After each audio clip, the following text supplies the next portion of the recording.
Oh, the dungeon with the drinks trolley. That's right. David just bringing it round. Thank you, David. Just leave it there. What is our drink from the trolley today? I'm still keeping the festive theme going.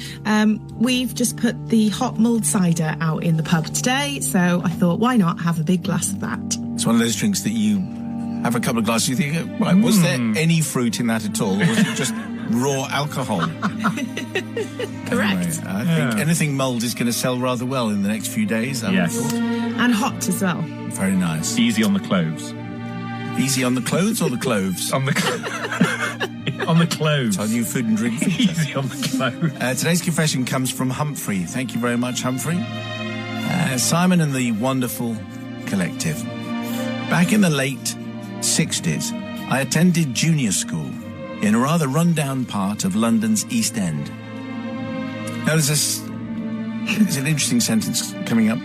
Being of English and Italian descent, I had, even at that early age, taken a real fancy to members of the opposite sex. Right, okay.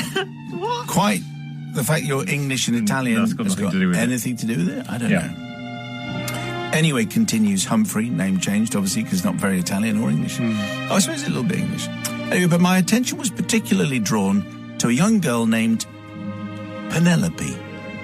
She was strikingly pretty, and I was well and truly bowled over. However, no matter how hard I tried, she ignored me, preferring to play games in the playground with her friends.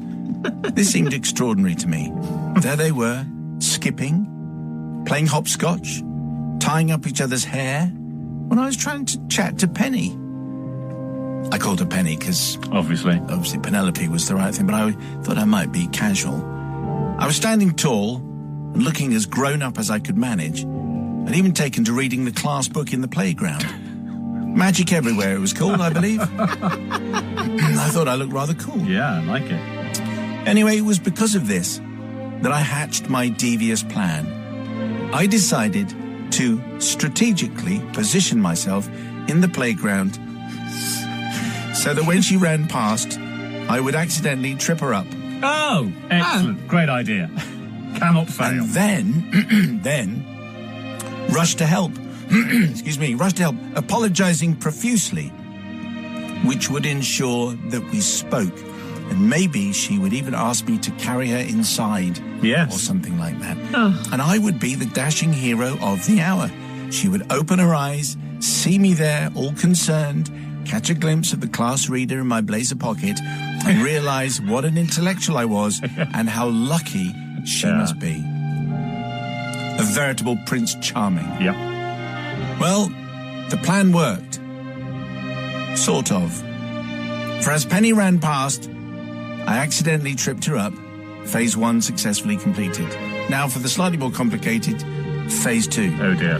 I pocketed my book and ran over, just as her friends surrounded her. You remember, the hopscotch and skipping brigade? Well, them. Annoying then and annoying now. Yeah. And it was just then that we all noticed her arm. Oh, it no. was not right. Oh, no. In fact, it seemed to be at a rather jaunty angle. Certainly not the way it should look. And then the teachers arrived. And they realized, too, that Penny was inconsolable and she was in a lot of pain. While she waited for the ambulance... Oh, my goodness. I was marched into the headmaster's office and told off with the threat of a letter going to my parents. Which then happened. I received detention and punishment from my father. Penny never did speak to me because I did, in fact, break her arm, which seems... What? Oh, my. This meant that she wore a plaster cast for many weeks. She still looked amazing, by the way. Anyway... It's an important detail. Yeah, it is. The final punishment was that I was sent to live with my mother in Ealing. Oh.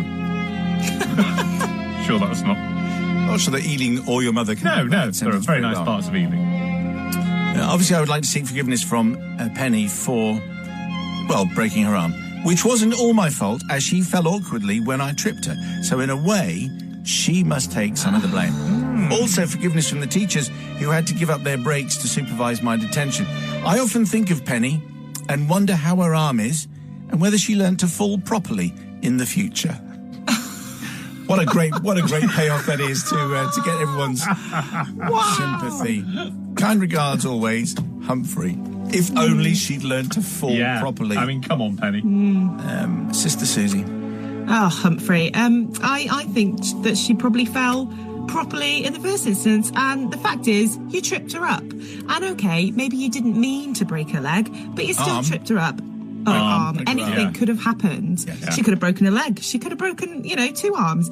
It's mean. Two arms? Yeah, but being mean. She just broke one arm. Could have fallen into a combine harvester. Could have happened. She could have. Could have done. You don't know. Therefore, don't trip up in the first place. So I'm not going to forgive you. I mean, I think that seems like a fair conclusion, even if it was a meander to get there. Yeah. Brother from another guy. I think this confession firmly falls into the category of we've all done that. We've all been we've all been at school, saw someone we fancied, and you do something in order to get their attention. You don't trip them up. Well, maybe you do. You don't have to be mean. I mean, that could have happened. Did you do something like this? Maybe not, but a little bit of and who knows where it would lead. So I think none of us can look in the mirror and say I wouldn't have done that. And I think for that reason we should really be forgiving.